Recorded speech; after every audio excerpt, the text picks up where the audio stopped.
My name was Ulrich Venar. I held the rank of brother captain in the Iron Hammer's chapter, and once I believed in glory, once I thought that to die in battle was the greatest honor a space marine could know. I was wrong. To live in battle, forever, is a curse that no prayer can lift and no faith can make bearable. They tell me I have been asleep for 73 years. When I speak of sleep, I mean something you cannot understand. It is not the rest of mortals, where dreams carry you to distant shores or memories warm you like a hearth fire. It is the sleep of the dead who cannot die, a void so complete that when consciousness returns, I wonder if I ever existed at all. In those moments of waking, I search for my body and find only steel. I reach for my hands and discover weapons. I try to breathe and hear only the mechanical wheeze of life support systems that keep my ruined flesh alive within this tomb they call salvation. The first time I awoke in this sarcophagus, I thought it was a dream born of fever. The battle on Morthak Prime had gone poorly. I remembered the orcish horde breaking through our defensive line, their crude axes and hammers falling like rain upon ceramite armor. I remembered the weight of the power fist as it crushed the skull of their warlord, and I remembered the sensation of my own spine snapping like a dry branch when the beast's dying blow found the gap between my backpack and gorget. Death should have followed swiftly. Death would have been a mercy. Instead, I found myself looking through optical sensors at the face of Chaplain Mordecai. His skull-faced helm leaned close to my sarcophagus, and when he spoke, his voice carried the weight of ceremony. "Brother Captain Venar," he said, "you have been chosen for the highest honor. Your service to the Emperor continues." I tried to speak and heard the grinding mechanical voice that now serves as my own. "What have you done to me?" "We have saved you," Mordecai replied, but there was something in his voice that suggested he knew the cruelty of his words. "Your body was broken beyond the arts of our apothecaries, but your spirit burns too bright to be lost. You are reborn in iron and adamantium. You are Dreadnought." The word fell upon me like a headsman's axe. I had seen dreadnoughts in battle, those towering engines of war that strode through enemy ranks like walking fortresses. I had revered them as I revered the dead heroes whose names were carved in our chapter's halls of remembrance. Now I understood why they moved with such terrible purpose, why their voices carried the weight of epochs. They were not machines of war. They were prisons for the living dead. "How long?" I asked. "The surgery was completed 3 days ago. Your systems are functioning within acceptable parameters." 3 days. I had been unconscious for 3 days, but it felt like centuries. Already, I could sense the gulf opening beneath me, that vast emptiness that would swallow years of my existence. When will I sleep again? Mordecai's silence stretched longer than it should have. "When the chapter has no more need of your service." He did not say never, but I heard it in the hollow spaces between his words. The first battle came within a week. Orc raiders had struck at an agri-world in the Hadrian system, and the Iron Hammers were dispatched to cleanse them. I was loaded into the drop pod alongside my battle brothers, the familiar ritual of preparation made strange by my new form. Where once I had checked my bolt pistol and chainsword, now I tested the targeting systems of my assault cannon and the articulation of my power fist. Where once I had whispered prayers for victory and honor, now I simply existed, a consciousness trapped within a shell of metal and ceramite. The drop was violent, as all drops were, but I felt none of the adrenaline that once made my twin hearts race with anticipation. The crash of impact, the hiss of opening seals, the first breath of alien air, all these sensations were filtered through mechanical sensors and fed to my brain as data rather than experience. I missed the weight of a bolter in my hands. I missed the feeling of my boots striking solid ground. But when battle was joined, I began to understand why I had been preserved. My assault cannon spoke with the voice of the Emperor's wrath, its shells tearing through orcish flesh like paper. My power fist crushed skulls and rent armor with an ease that my mortal form had never possessed. I was death incarnate, an angel of annihilation wrapped in blessed steel. For those brief hours of combat, I felt something approaching purpose. The orcs fell before me like wheat before the scythe. Their crude weapons sparked harmlessly against my armor, and their loudest war cries were drowned by the thunder of my guns. I advanced through their lines with inexorable purpose, crushing everything that dared stand against me. In those moments, I was everything a space marine was meant to be. I was the Emperor's vengeance made manifest. But battle's end, victory was achieved, the Xenos threat eliminated, and the world returned to the embrace of the Imperium. My battle brothers boarded the transport back to our strike cruiser, their voices raised in songs of triumph. I was loaded into a separate compartment, secured against movement, my systems gradually cycling down to standby mode. "Sleep well, Ancient One," said Brother Thaddeus, one of the younger Marines who had fought beside me. He meant it kindly, I think. He could not know that sleep was not rest for me, but a kind of death. As my consciousness faded, I wondered when I would wake again, and what I would wake to find. The second awakening came sooner than I expected. Only months had passed, though they felt like years in the remembering. The chapter was under attack. A Chaos warband had emerged from the warp near our homeworld of Korath, bringing with them the stench of corruption and the promise of damnation. All available forces were mobilized for the defense, and that included me. This battle was different from the last.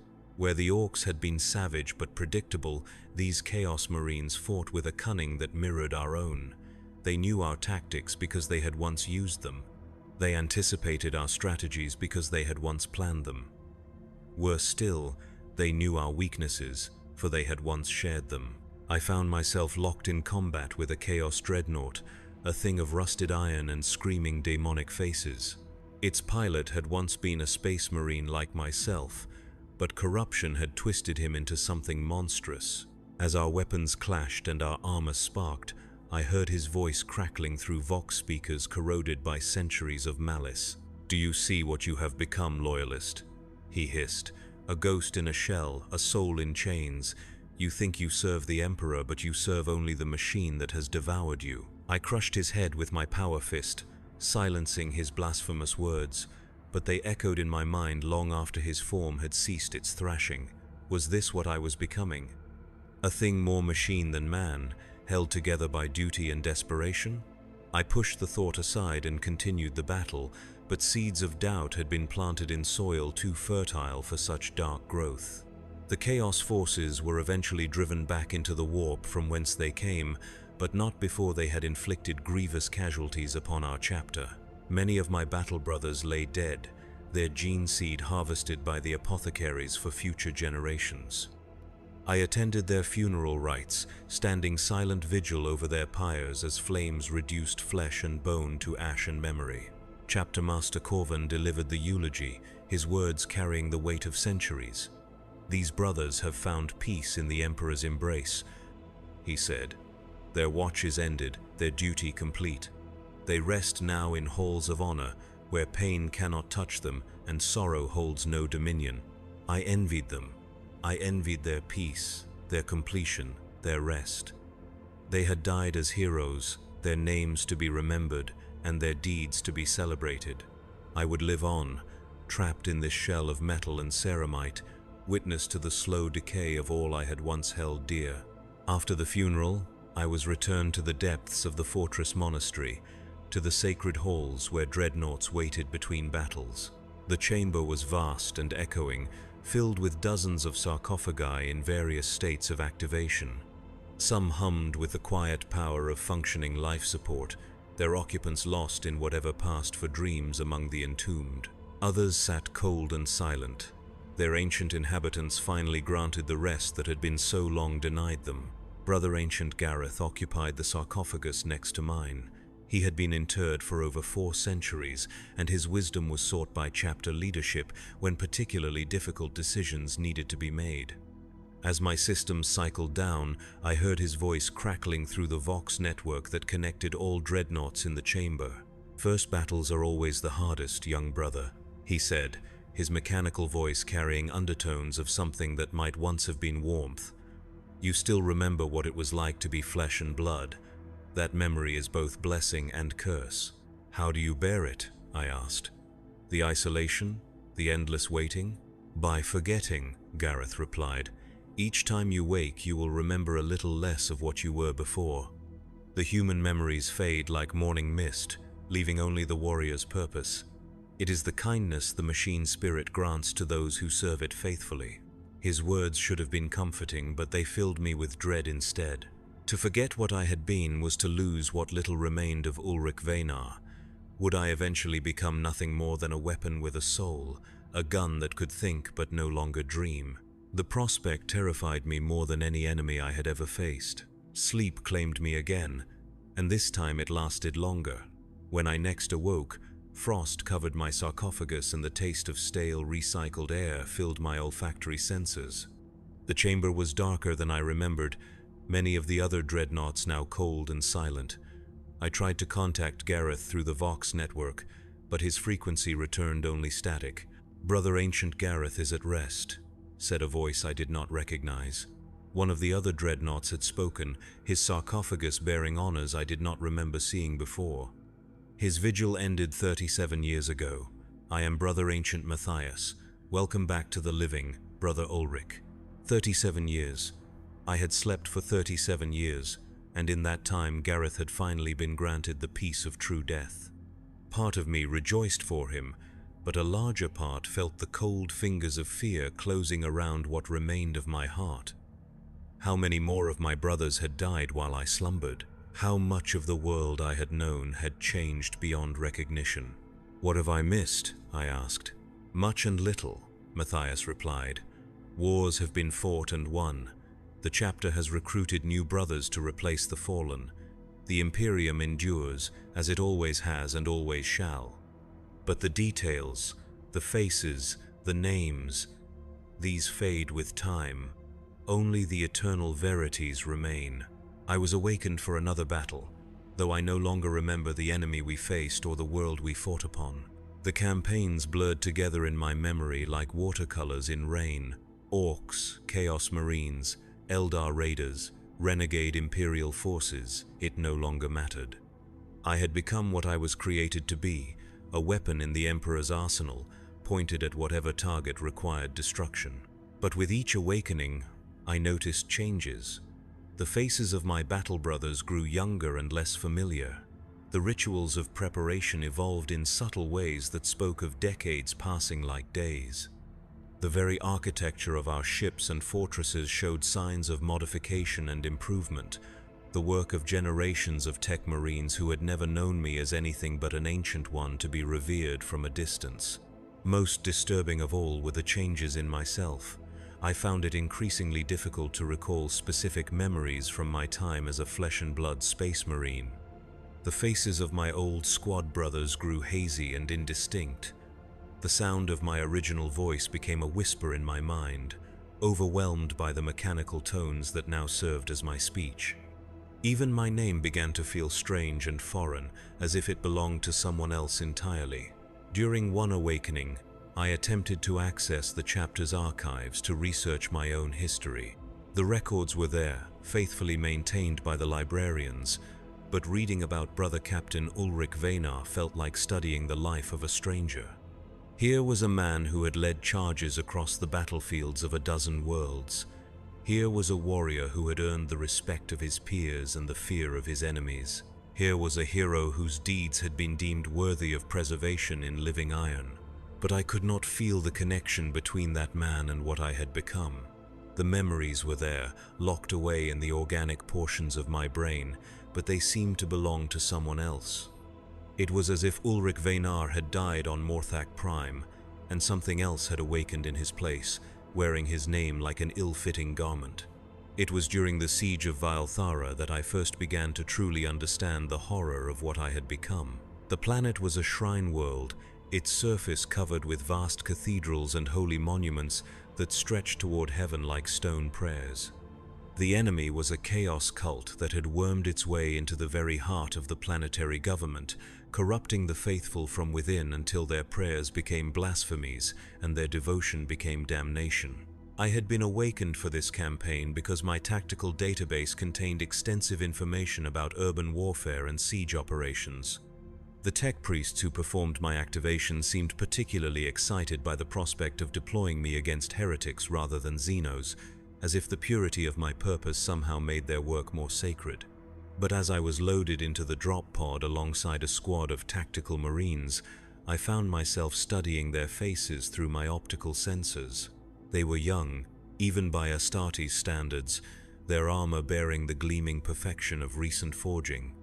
One of them, a sergeant whose nameplate read Corvin, bore a striking resemblance to someone from my past, though I could not place the memory with any certainty. "This is an honor, Ancient One," Sergeant Corvin said as the drop pod prepared for launch. "My grandfather spoke of fighting beside you during the Mordan campaign." The Mordan campaign. I searched my memory banks for references to that conflict and found detailed tactical reports and casualty assessments, but no emotional context. There had been orcs, I remembered, and a long siege of a hive city, but the human elements of the story had been lost to time and the gradual erosion of my organic memory. "Your grandfather was a fine warrior," I said, though I could not recall his face or his voice or the manner of his death. "He died with honor." "He lived with honor too," Corvan replied. "He often said that watching you fight was like watching the Emperor's own wrath made manifest." More empty words, more meaningless praise. I had heard such things countless times over the centuries, and they no longer moved me. I was what I was, a weapon wrapped in the legend of a man who had died long ago. The young Marines around me saw glory where I felt only the mechanical compulsion to fulfill my programming. The drop to Vaelthara's surface was rough, atmospheric storms lashing our pod as it screamed through the clouded sky. When we impacted, the crash was so violent that one of the tactical Marines was thrown against his restraints hard enough to crack his helmet. I felt nothing, my massive form too well secured and too heavily armored to be affected by such minor turbulence. The city we deployed into was a monument to faith corrupted. Where once there had been soaring spires dedicated to the Emperor's glory, now twisted symbols of the dark gods scarred the stonework. The air itself felt thick with malice, heavy with the weight of prayers offered to entities that should never have been named. Even my mechanical senses could detect the wrongness that permeated this place. But as we advanced through streets that had once echoed with hymns of devotion, I realized that I felt no anger at the desecration I witnessed. The sight of defiled altars and mutilated statues should have filled me with righteous fury, should have driven me to acts of terrible vengeance against those responsible. Instead, I simply catalogued the tactical implications of each bit of destruction, noting how the heretics had converted sacred spaces into defensive positions. We encountered our first resistance at the Cathedral of St. Margara, where cultists had barricaded themselves behind overturned pews and makeshift barricades. They opened fire as we approached, their las rifles sparkling against our armor like angry stars. I responded with my assault cannon, the heavy shells reducing their cover to splinters and their bodies to component elements. "Advance," I commanded, and the tactical Marines moved forward with practiced precision. They cleared the cathedral room by room, their bolters speaking death to any who dared stand against the Emperor's will. But as I watched them work, I found myself calculating acceptable casualty rates rather than feeling concern for their welfare. Sergeant Corvin took a lass round to the shoulder that penetrated the weak point where his pauldron met his breastplate. The wound was not serious by Astartes standards, but it bled freely and clearly caused him pain.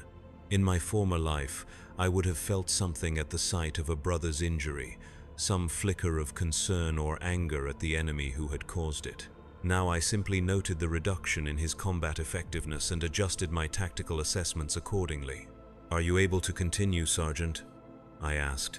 "I am, Ancient One," he replied, sealing the breach in his armor with emergency foam. "It would take more than heretic scum to stop a son of Korath." Sons of Korath. The phrase stirred something in the deepest recesses of my memory, some echo of pride or belonging that had somehow survived the centuries of mechanical existence. But it was faint, like the memory of a dream, and it faded even as I tried to grasp it. The campaign on Vaelthara lasted for months. We fought through corrupted cities and desecrated shrines, our boots treading ground that had been sanctified by the prayers of countless pilgrims over the millennia. With each battle, each victory, we pushed the heretics back toward their final stronghold in the planet's primary cathedral spire. But as the war progressed, I began to notice changes in the Marines fighting alongside me.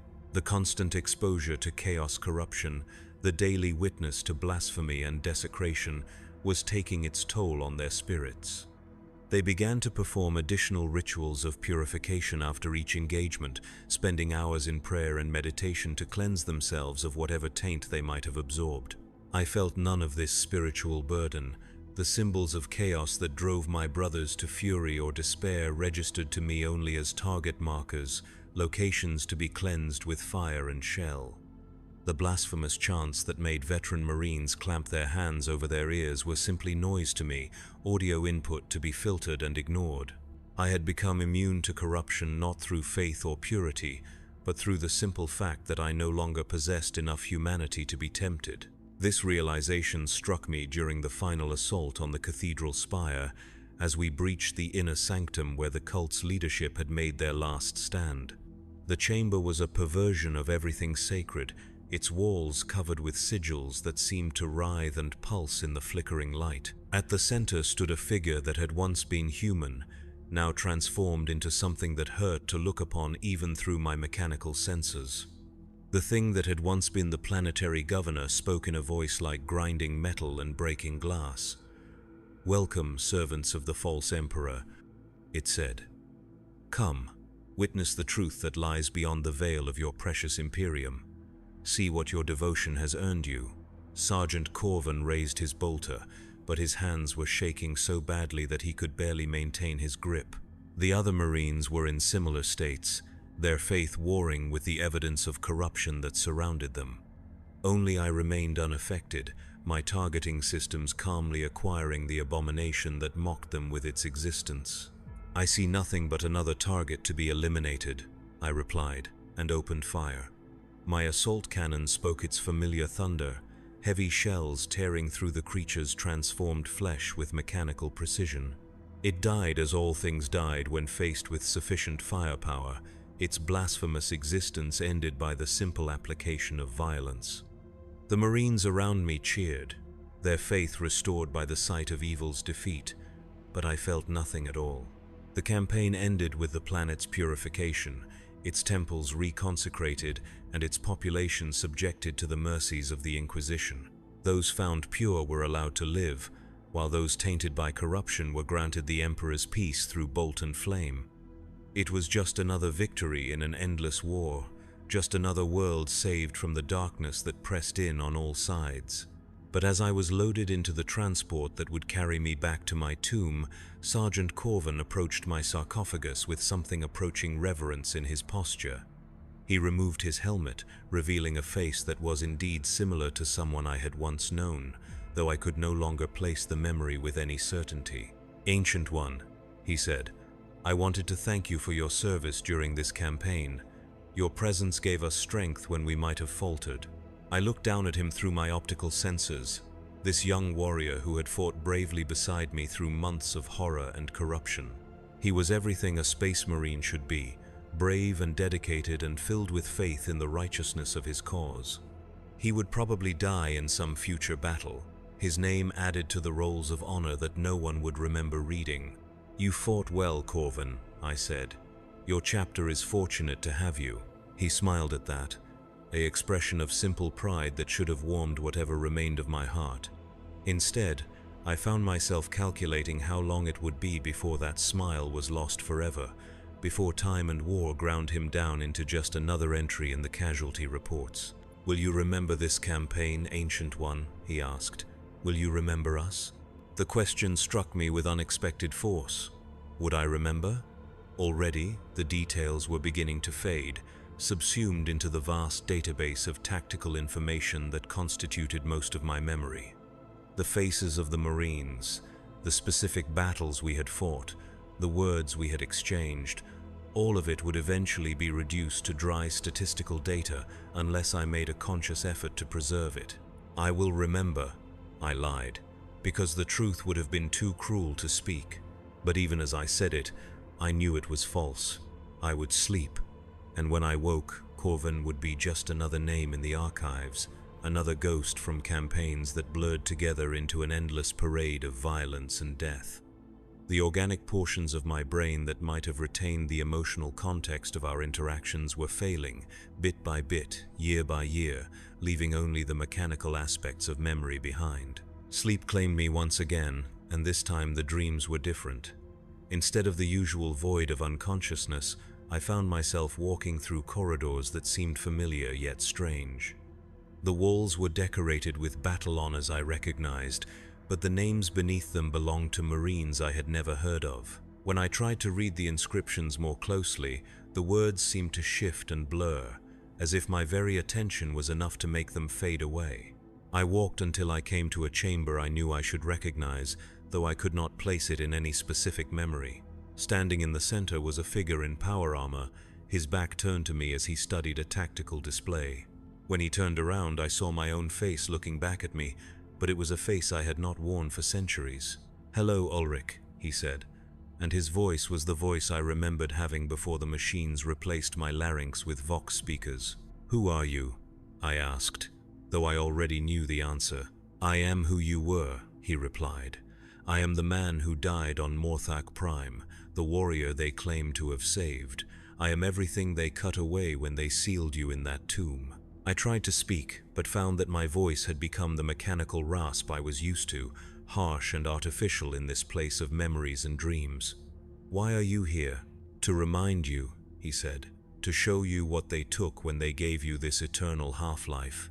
Look around you, Ulrich. Look at what you have become." I looked, and for the first time in centuries, I saw myself as others saw me. I was a massive thing of metal and ceramite, a walking weapon that bore only the faintest resemblance to anything that had ever been human. My limbs were gun barrels and weapon mounts. My torso was an armored shell designed to protect the small remnant of flesh that still contained what was left of my consciousness. I was not a man wearing armor, but a machine that happened to contain the ghost of a man's memories. "They told me I was honored," I said. "They told you many things," the figure replied. "They said your service would continue, that your wisdom would guide future generations, that your sacrifice would not be forgotten. But what did they not tell you?" I thought about that question for a long time, reviewing the ceremony of my interment and all the words that had been spoken over my broken body. "They did not tell me I would forget," I said finally. "They did not tell me that each awakening would take me further from what I had been. They did not tell me that I would become a stranger to myself." The figure nodded sadly. "They could not tell you, because they do not understand it themselves. The tech priests see only the preservation of function, the continuation of capability. The chaplains see only the glorification of sacrifice, the transformation of flesh into something eternal. None of them comprehend the price that is paid." "What is the price?" I asked, though I feared I already knew. "You," he said simply. "Everything that made you Ulrich Veinar. Everything that made you human. Everything that made you more than just a weapon with thoughts. You are dying by degrees, fading away like ink in water, until nothing remains but the machine and its programming." I wanted to deny it, to insist that some part of me remained unchanged despite the centuries of mechanical existence, but I could not. The evidence was too clear, the progression too obvious to ignore. With each awakening, I became less and the machine became more. Eventually, there would be nothing left but the Dreadnought, still bearing my name but containing nothing of my essence. "How long?" I asked. "Not long now," he replied. "Already you struggle to remember faces, to feel connections, to experience anything beyond the cold satisfaction of tactical success. Soon you will be like the others in the deep halls, ancient beyond measure but empty of everything that once made them who they were." The dream began to fade, the figure becoming translucent as consciousness pulled me back toward the waking world. But before he disappeared entirely, he spoke once more. "Remember this conversation, Ulrich. For as long as you are able, remember what it felt like to be human." I woke to the familiar sounds of activation, the hum of power cells charging and the whisper of life support systems coming online. Tech priests moved around my sarcophagus with practiced efficiency, checking diagnostics and murmuring prayers to the machine spirits that supposedly dwelt within my mechanical form. A chaplain stood nearby, his skull-faced helmet gleaming in the chamber's harsh lighting. "Ancient One," the chaplain said, "the chapter has great need of your wisdom. A space hulk has emerged from the warp in the Hadrian system, its bulk threatening shipping lanes critical to the sector's survival. Boarding actions are required, and your experience in void warfare is deemed essential." I acknowledged the briefing with the responses that had been programmed into me long ago, but part of my attention remained focused on the dream I had experienced. The figure who claimed to be the man I had once been, the warnings about what I was becoming, the slow erosion of everything that had once made me human. Was it merely the result of faulty neural pathways, or something more? The Space Hulk was a massive conglomeration of ships that had been fused together by the chaotic energies of the warp, its twisted bulk drifting through space like a metallic cancer. Sensors detected life signs throughout its structure, though whether they belonged to human survivors, alien stowaways, or something worse remained to be determined. The Iron Hammers would board the Hulk in force, cleansing it section by section until it could be safely salvaged or destroyed. I was assigned to the primary boarding party, my massive frame and heavy weapons making me ideal for the cramped corridors and defensive positions we were likely to encounter. As the boarding torpedo carried us toward the Hulk's scarred hull, I found myself studying the faces of the Marines around me with unusual intensity. There was Brother Sergeant Matthias, a veteran of 3 centuries whose calm demeanor masked a fierce dedication to duty. Beside him sat Brother Lucian, barely out of his scout company but already showing the promise that would make him a leader of men. The others were equally worthy, each an exemplar of what it meant to be a space marine, each deserving of remembrance and honor. But I knew I would not remember them. By the time I next awoke, their faces would have faded from my memory like morning mist, reduced to statistical entries in combat reports and casualty assessments. The knowledge filled me with something I had not felt in decades, an emotion so foreign that it took me several moments to identify it. Grief. I was grieving for memories I had not yet lost, for connections I would never truly form, for the man I had been and could never be again. The boarding torpedo punched through the Hulk's hull with a tremendous crash, its melter cutters slicing through layers of fused metal and corrupted ceramite. We deployed into a corridor that had once been part of an Imperial cruiser, its walls bearing the scars of ancient battles and the slow corruption of exposure to warp energies. The air was thick with the stench of decay and something else, something that made even my mechanical sensors register alarm. "Contacts ahead," reported Matthias, his auspex painting ghostly shapes in the darkness beyond our position. "Multiple life signs, but the readings are strange."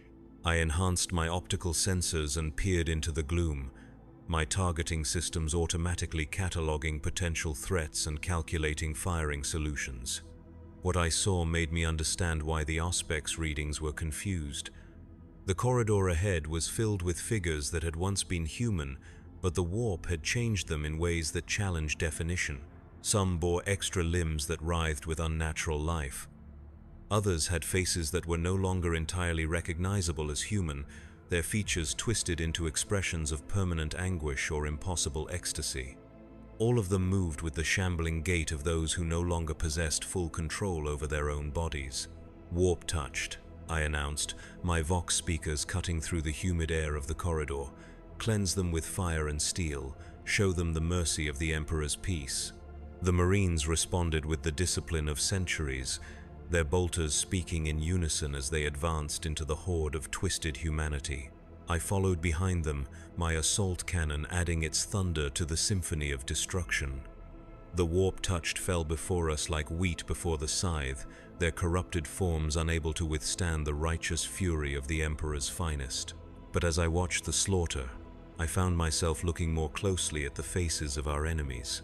These had been Imperial citizens once, men and women who had probably prayed to the Emperor for salvation as their ship was dragged into the hell of the warp. They had been transformed against their will, made into monsters by forces beyond their comprehension or control. In my previous existence, I might have felt pity for their fate, or anger at the powers that had corrupted them.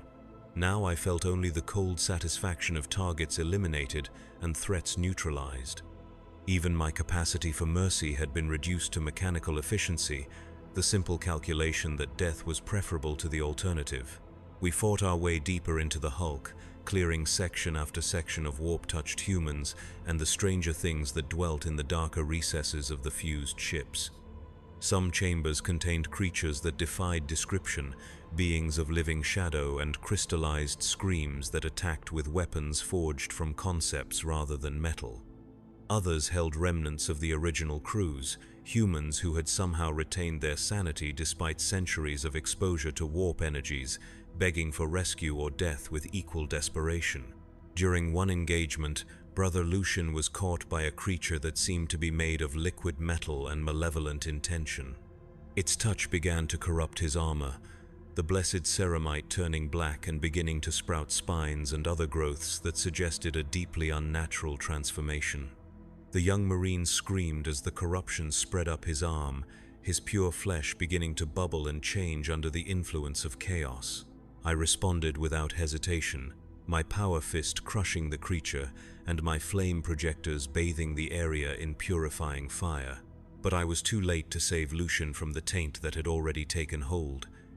Even as I burned the last remnants of the creature from his armor, I could see that the corruption had already begun its work on his flesh. "Ancient One," he whispered, his voice thick with pain and growing desperation. "Please, I can feel it changing me. I can hear voices whispering things that no loyal servant should know. End this, before I become something that would shame my chapter." The request struck me with unexpected force. Here was a young warrior, barely begun in his service to the Emperor, asking me to grant him the mercy of death rather than allow corruption to claim his soul. In my former life, I would have felt the weight of such a decision, the sorrow of a life cut short, and the responsibility of ending it with my own hands. But as I looked down at Lucian's corrupted form, I felt only the cold logic of tactical necessity. He was compromised, a potential vector for further corruption that could threaten the entire mission. The mathematical solution was clear: eliminate the threat before it could spread. I raised my power fist, its energy field crackling with barely contained force. "Go to the Emperor's side, brother. Your watch is ended." The blow was swift and merciful, crushing his skull before the pain could register.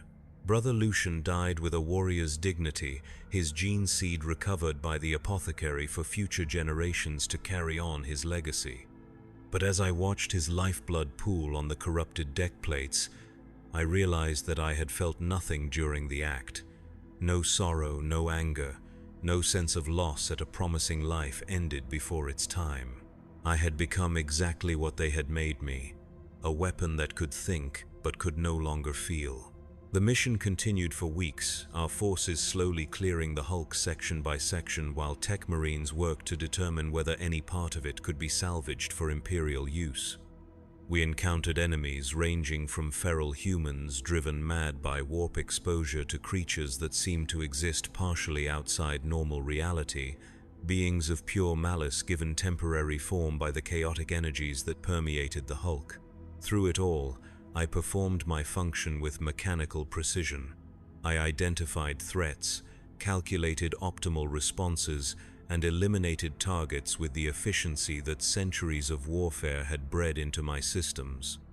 But I also found myself observing my battle brothers with growing detachment, watching their human reactions to the horrors we encountered as if I were studying specimens in a laboratory. When Sergeant Matthias wept for the civilians we found who had been transformed into living furniture for some daemon's pleasure, I catalogued his emotional response as a potential tactical weakness. When Brother Chaplain Erasmus raged against the blasphemies carved into the hulk's walls, I noted the inefficiency of his anger-driven actions compared to cold, logical approaches to the same problems. I was becoming something that could analyze humanity but no longer participate in it. A consciousness that remembered what emotions felt like, but could no longer experience them directly. The dream I had experienced began to feel less like a malfunction and more like a warning, a final message from whatever remained of the man I had once been. The campaign ended when we reached the hulk's core, a vast chamber that had once been the bridge of an ancient battleship. At its center sat a figure that might have once been human, though the warp had transformed it into something that existed as much in concept as in flesh. It spoke to us in voices that seemed to come from everywhere and nowhere, offering knowledge and power in exchange for our souls. My battle brothers recoiled from its words, their faith protecting them from the worst of its influence. But I felt nothing at all, neither temptation nor revulsion. The creature's offers meant nothing to me because I no longer possessed the capacity to desire anything beyond the completion of my assigned objectives. When I destroyed it with a sustained burst from my assault cannon, the creature's death scream contained what sounded like laughter. "You are already ours," it said as its form began to dissolve. "You are already empty, already lost. We need do nothing but wait." The hulk was eventually cleared and sectioned for salvage, its useful components stripped away while the corrupted sections were burned out with purifying fire. The iron hammers had acquitted themselves with honor once again, their battle standards heavy with new laurels, and their casualty reports mercifully light considering the nature of their enemy. But as I was loaded back into my transport sarcophagus for the journey home, I found myself thinking about the daemon's final words. Was I already lost, already empty? Had the slow erosion of my humanity progressed so far that there was nothing left to save? I tried to remember the faces of the Marines who had fought beside me during the campaign, but already they were beginning to fade from my memory. Matthias, Lucian, Erasmus, all of them reduced to statistical entries in my combat database. Their courage, their faith, their individual personalities, all the things that had made them who they were, lost to the mechanical efficiency of my transformed consciousness. Sleep claimed me once again, but this time the darkness was different. Instead of the usual void, I found myself standing in a vast chamber filled with sarcophagi. Each one bore the name and heraldry of a dreadnought, but as I approached them, I could hear whispers coming from within their armored shells. "Remember us," the voices pleaded. "Remember who we were before they made us into this. Remember that we were human once." I moved from sarcophagus to sarcophagus, reading names that meant nothing to me now but had once belonged to warriors of great renown. Brother Ancient Thaddeus, who had supposedly held the gates of Korath against an entire orc warband. Brother Ancient Casimir, whose tactical genius had saved 3 entire sectors from chaos invasion. Brother Ancient Mordian, who had walked beside Primarchs and spoken with heroes whose names were legend. All of them had been reduced to this, consciousness trapped in metal shells, their humanity slowly leaching away until nothing remained but weapons that could remember what it had felt like to be alive. "This is what awaits you," said a familiar voice. I turned to see the figure from my earlier dream, the man who claimed to be who I had once been. But he looked older now, more faded, as if he too was beginning to succumb to whatever force was consuming the others. "How long do I have?" I asked. "Not long," he replied. "Each awakening takes you further from what you were. Each battle makes you more machine and less man. Soon you will be like them, a name on a sarcophagus and nothing more. Is there no way to stop it?" He looked at me with eyes that held infinite sadness. "There is one way," he said, "but it requires you to remember what it means to be human, to feel something beyond tactical necessity and mechanical obligation. It requires you to choose." "Choose what?" "Choose to care," he said simply. "Choose to feel, even if it brings pain. Choose to remember, even if the memories hurt. Choose to be human, even if humanity is what they tried to take from you." The dream began to fade, but his final words followed me into wakefulness.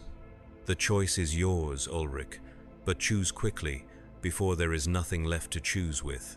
I awoke to the sound of alarms, the harsh wail of alert signals echoing through the fortress monastery's corridors.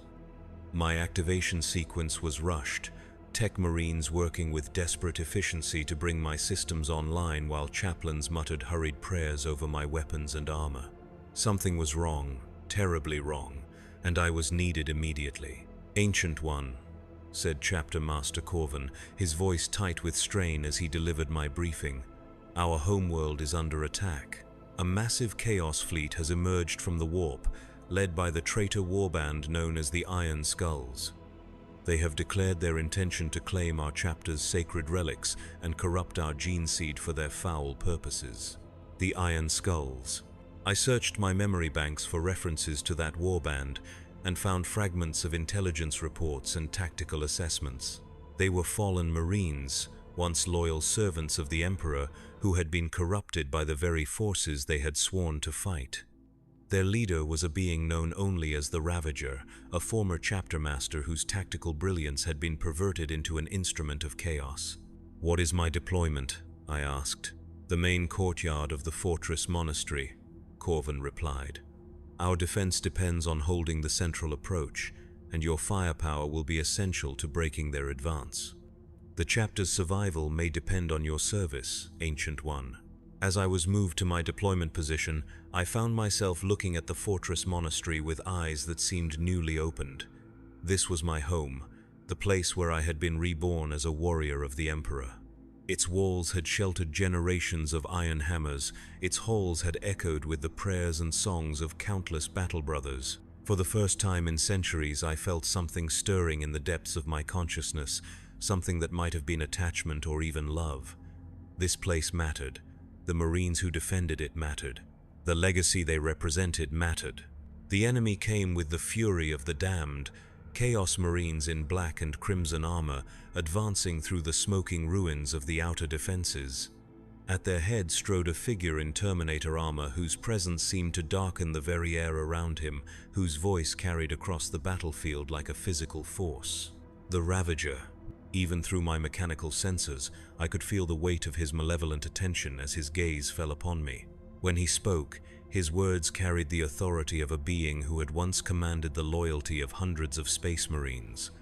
"So," he said, his voice amplified by Vox speakers and warp-spawned power, "the famous ancient Ulrich finally awakens to defend his corpse-worshipping brothers. Tell me, machine ghost, do you even remember what it felt like to be alive?" The taunt struck me with unexpected force, not because it hurt, but because it reminded me of my dream and the choice that had been placed before me. I could respond with the mechanical efficiency that had defined my existence for so long, treating this as just another tactical problem to be solved. Or I could remember what it meant to fight for something more than programmed objectives. "I remember enough," I replied, and for the first time in centuries, I meant it. The battle that followed was unlike any I had fought in my long existence as a Dreadnought. Instead of the cold calculation that usually guided my actions, I found myself driven by something deeper, something that might have been called passion. These were my brothers fighting and dying around me. This was my home being threatened by forces that represented everything I had sworn to oppose. I threw myself into the melee with abandon, my assault cannon speaking its deadly song as I advanced toward the chaos lines. Enemy bolter fire sparked against my armor, but I pressed forward, each step carrying me closer to the heart of their formation. For the first time in centuries, I was not just fulfilling my programming, I was choosing to fight. The Ravager met me in single combat among the ruins of a shrine dedicated to the chapter's honored dead. His power was immense, corruption flowing from him like a visible tide that withered the very stone beneath our feet. But as we clashed, I felt something I had not experienced in longer than I could measure. I felt alive, not the mechanical existence that had sustained me for so long, but something approaching the vitality I had known as a flesh and blood warrior. Each blow we exchanged, each moment of desperate struggle, brought back echoes of what it had meant to be human. "You cannot win, corpse machine," the Ravager snarled as our weapons locked together in a contest of pure strength. "You are already dead, already empty. You fight for nothing but the memory of what you once were." "Perhaps," I replied, and I felt something that might have been a smile in the depths of my consciousness. "But that memory is enough." I broke his guard with a move I had not used in centuries, a technique that required intuition rather than calculation, feeling rather than programming. My power fist found the gap in his armor and crushed the corrupted flesh beneath, ending his existence with the same mercy I had granted to Brother Lucian so long ago. As the Ravager died, his followers began to waver, their fanatical devotion shaken by the loss of their leader. The Iron Hammers pressed their advantage, driving the remaining Chaos Marines back toward their landing craft with bolt and blade. The battle was won, the fortress monastery saved, the chapter's legacy preserved for another generation. But as I stood among the bodies of friend and foe alike, I realized that something fundamental had changed within me. The mechanical detachment that had defined my existence was still there, but it was no longer absolute. Beside it, growing stronger with each moment, was something that remembered what it meant to care. I looked around at the Marines who had fought beside me, these young warriors who carried the gene seed of heroes and the burden of an ancient legacy. I saw their faces not as statistical data to be catalogued and forgotten, but as individuals worthy of remembrance and honor. For the first time in centuries, I committed their names to the organic portions of my memory, storing them alongside emotions that machines could not process. Brother Captain Thane, who had led the defense of the Eastern Wall with courage that would have made the chapter's founders proud. Sergeant Maxim, whose tactical acumen had turned the tide at a crucial moment when defeat seemed inevitable. Chaplain Mordecai, whose prayers had sustained the defenders' faith through the darkest moments of the battle. I would remember them, not as data entries in a combat report, but as brothers who had earned their place in the halls of honor. And in remembering them, I would remember what it meant to be more than just a weapon that could think. The years that followed brought new challenges, new wars, new enemies to face and overcome, but something was different now in the way I approached each conflict. The mechanical efficiency was still there, the tactical acumen that had made me valuable to the chapter's leadership. But alongside it was something else, something that chose to fight rather than simply executing programming. I began to take more active interest in the Marines who served alongside me, learning their names and remembering their faces between deployments. I offered counsel to young officers who sought guidance from the chapter's honored ancients, sharing not just tactical knowledge but something approaching wisdom. When battle brothers fell in combat, I felt their loss as more than just a reduction in combat effectiveness. The other dreadnoughts in the deep halls noticed the change, though few understood what it meant. Brother Ancient Theron, who had counseled me to forget my mortal concerns centuries ago, approached me during one of our rare wakeful periods. "You have changed, young brother," he said, his ancient voice carrying undertones of confusion. "You seem different than before." "I have remembered something I thought was lost," I replied. "I have remembered what it means to be human." "Humanity is a weakness," Theron said, repeating the words he had spoken so many times over the centuries. "It binds us to concerns that no longer matter, to feelings that serve no purpose. We are beyond such things now." "Are we?" I asked. "Or have we simply forgotten why we fought in the first place?" Theron had no answer for that, and our conversation ended in the familiar silence that had defined our existence for so long. But I could see that my words had affected him, planting seeds of doubt in soil that had been barren for centuries. During my next awakening, I learned that Brother Ancient Solomon, the eldest of our number, had finally been granted the peace he had sought for so long. His death had been quiet, his life support system simply failing to maintain the spark of consciousness that had endured for over a millennium. The Tech Marines declared it a malfunction, but I knew better. Solomon had chosen to let go, to release his grip on the existence that had brought him only suffering. He had found his own way to escape the prison of flesh and metal that had contained him for so long. I envied him that choice, even as I mourned his passing, but I also realized that I was not ready to make the same decision. There was still too much to remember, too much to experience, too many brothers to guide and protect. The humanity I had reclaimed was fragile, constantly threatened by the mechanical aspects of my existence, but it was mine. I would hold on to it for as long as I was able. The centuries passed, and I watched as the chapter evolved around me. New traditions arose while old ones were forgotten. The faces of my battle brothers changed as generations lived and died, but the essential spirit of the Iron Hammers endured.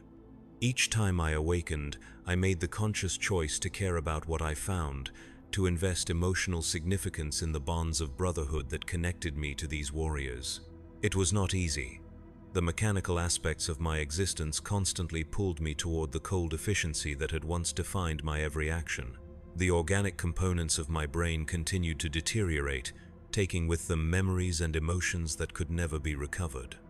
But I fought against that decay with every awakening, choosing humanity over mechanical perfection, feeling over efficiency.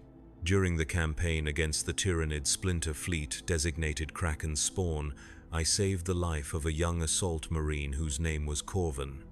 He reminded me of someone I had known long ago, though the specific memory remained frustratingly elusive. When he thanked me for preserving his life, I felt something that might have been paternal pride.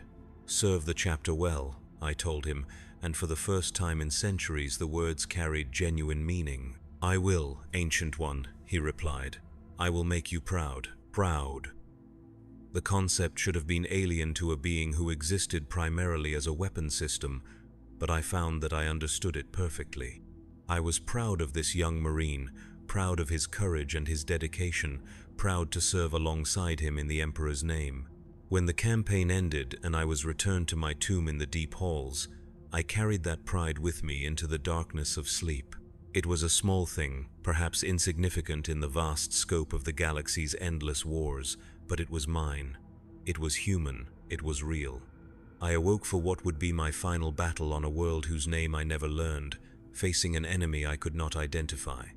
The details have faded from my memory like morning mist, leaving only impressions of smoke and thunder, of brothers falling and enemies advancing, of desperate last stands and hard-won victories. What I remember most clearly is the moment when my systems began to fail, not the mechanical components, which had been maintained with religious devotion by generations of tech marines, but the organic portions that still contained whatever remained of my consciousness. I could feel them shutting down one by one, like lights going out in a vast city during the final moments of a siege. The realization came to me with perfect clarity. I was dying, not the false death of mechanical failure that could be repaired by skilled artificers, but the true death that came when consciousness itself began to fade. After centuries of half-life, I was finally approaching the end that had been denied to me for so long. I could have fought it. The medical systems within my sarcophagus were capable of sustaining my failing organs for years, perhaps even decades longer. But as I felt my awareness beginning to dim, I realized that I no longer wanted to continue this existence. The humanity I had reclaimed was fragile, dependent on biological systems that were irreplaceable once lost. Without them, I would become exactly what Theron had described, a weapon that could think but no longer feel. Instead, I chose to let go. My final act was to record a message in my sarcophagus's databanks, a testament to be discovered by whatever tech marine eventually examined my remains. In it, I tried to explain what I had learned during my centuries of entombment, the importance of remembering what it meant to be human even when humanity seemed lost forever. "To those who come after," I said, my mechanical voice growing weaker with each word, "remember that we are more than just weapons in the Emperor's arsenal. We are the sons of men who chose to serve something greater than themselves. Do not let the machine consume what makes you who you are. Choose to feel, even when feeling brings pain. Choose to remember, even when memories are all that remain. Choose to be human, whatever form that humanity might take." The message was completed just as my consciousness began its final fade. As darkness claimed me, I felt something I had not experienced since my days as a flesh-and-blood warrior. I felt peace. The last sensation I retained was the sound of battle continuing around my motionless form, my battle brothers fighting on without the support of their ancient. They would mourn my passing, I knew, and my name would be added to the rolls of honor alongside all the other heroes who had given their lives in service to the chapter. But more than that, I hoped that someone would find my message and understand what I had tried to tell them about the price of our supposed immortality. As consciousness faded completely, I found myself standing once more in that chamber of dreams where I had encountered the echo of my former self. But this time, I was not alone. The other dreadnoughts were there as well, not as the hollow shells they had become in life, but as the men they had been before their entombment. Brother Ancient Gareth stood beside me, his face no longer hidden behind the skull mask of a chaplain, but showing the features of a man who had once laughed with his brothers and wept for the fallen.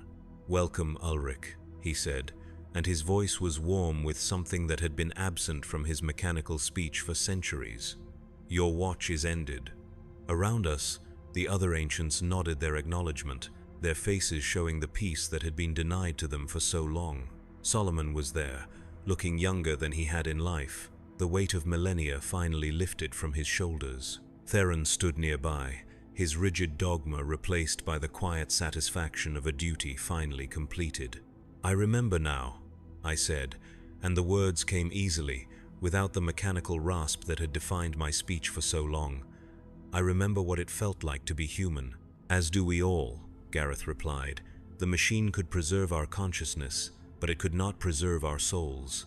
Those we had to save ourselves, through choice and will and the stubborn refusal to let go of what made us who we were."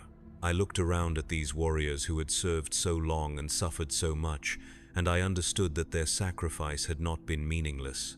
They had endured centuries of half-life not because they had been commanded to, but because they had chosen to. They had remained at their posts not out of mechanical compulsion, but out of love for their brothers and loyalty to ideals that transcended flesh and steel. "What happens now?" I asked. "Now we rest," Solomon said, his voice carrying the contentment of a man who had finally laid down a burden that had grown too heavy to bear. "Our vigil is ended, our duty complete. We have earned our peace." The chamber began to fade around us, but I felt no fear at its passing. For the first time since my entombment, I was truly free. Free from the mechanical constraints that had bound my consciousness, free from the endless cycle of awakening and sleep, free from the slow erosion of everything that had made me who I was. As the darkness claimed me for the final time, I heard the sound of voices raised in song. My battle brothers were singing the ancient hymns of victory, their voices carrying across the battlefield as they drove back whatever enemy had threatened them. They would continue the fight without me, as they had before my awakening and would long after my passing. The war would go on, as it always had and always would, but they would face it as men, not machines. And in that knowledge, I found my peace at last. The sarcophagus of Brother Ancient Ulrich the Eternal was recovered from the battlefield 3 days later, its systems finally silent after centuries of faithful service. The tech marines who examined it found no mechanical failure, no damage that could explain the cessation of function. The life support systems remained operational, the weapons fully charged, the armor intact and unmarked by enemy fire. It was Tech Marine Corvin who discovered the message hidden in the sarcophagus's databanks, a final testament from a warrior whose service had spanned nearly 6 centuries. He read it in silence, his enhanced eyes scanning the words that spoke of humanity preserved against impossible odds, of consciousness maintained through sheer force of will, of the terrible price paid by those who were denied the peace of death. When he finished reading, Corvan was quiet for a long time. He had known Ancient Ulrich as a figure of legend, a towering engine of war whose presence on the battlefield had inspired generations of iron hammers. But this message revealed something else entirely, the voice of a man who had remained human despite everything that had been done to preserve his service. The Tech Marine copied the message to his personal data slate and sealed it with encryption codes known only to the chapter's highest leadership. Such knowledge was dangerous, he knew. It called into question the very foundations of the Dreadnought program, the assumption that entombment was an honor rather than a curse. But it also contained wisdom that future generations might need, a warning about the price of the immortality they offered to their greatest heroes. In the deep halls of the fortress monastery, other dreadnoughts noticed the silence where Ancient Ulrich's sarcophagus had once hummed with mechanical life. Brother Ancient Theron, who had counseled so many to forget their human concerns, found himself remembering conversations that had taken place over the course of centuries. The questions Ulrich had asked, the doubts he had voiced, the stubborn insistence that humanity was worth preserving even in the face of mechanical perfection. For the first time in longer than he could measure, Theron began to wonder if his ancient colleague might have been right. The funeral rites for ancient Ulrich were conducted with all the ceremony due to a hero of his stature. Chapter Master Corvin delivered the eulogy, speaking of duty fulfilled and sacrifice honored, of a warrior who had served faithfully for nearly 6 centuries. The assembled Marines listened with the reverence appropriate to such occasions, their voices raised in hymns of praise and remembrance. But in the deep halls, where the other dreadnoughts waited between battles, the silence that had replaced Ulrich's presence spoke of different things.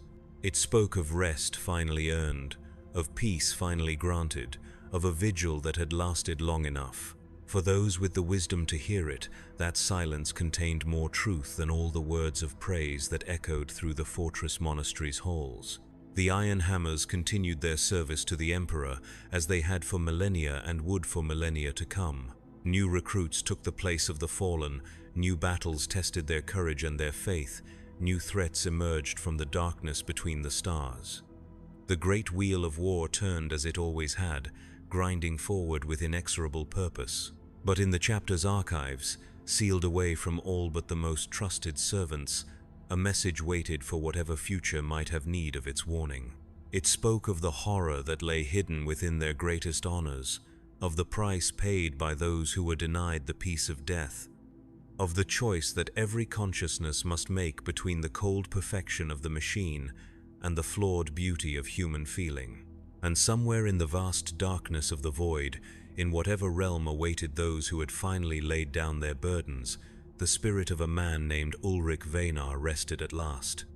His watch was ended, his duty complete, his humanity preserved against all the forces that had sought to destroy it. In the end, that was enough. The war would continue, as it always had and always would.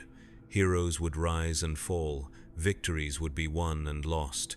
The great game of survival would play out across 1,000,000 worlds under alien stars. But in one small corner of that vast conflict, a single consciousness had made the choice to remain human despite everything that had been done to take that humanity away. And in making that choice, in preserving what made him who he was despite centuries of mechanical existence, Ulrich Venar had achieved something that no weapon could accomplish and no machine could replicate. He had remained true to himself until the very end, and in doing so, had shown that the human spirit could endure even the most terrible of transformations. The sarcophagus that had been his prison for so long now stands empty in the chapter's halls of remembrance, its weapons silent, its systems dark. But the message it contained lives on, a testament to the power of choice and the endurance of human dignity in the face of impossible odds. For those who have ears to hear and eyes to see, it serves as both warning and inspiration, a reminder that we are more than the sum of our mechanical parts, more than the weapons we wield or the wars we fight. We are the choices we make, the feelings we preserve, the humanity we refuse to surrender no matter how dark the path before us becomes. In the grim darkness of the far future, where there is only war and the laughter of thirsting gods, that message offers something rarer than victory and more precious than glory. It offers hope.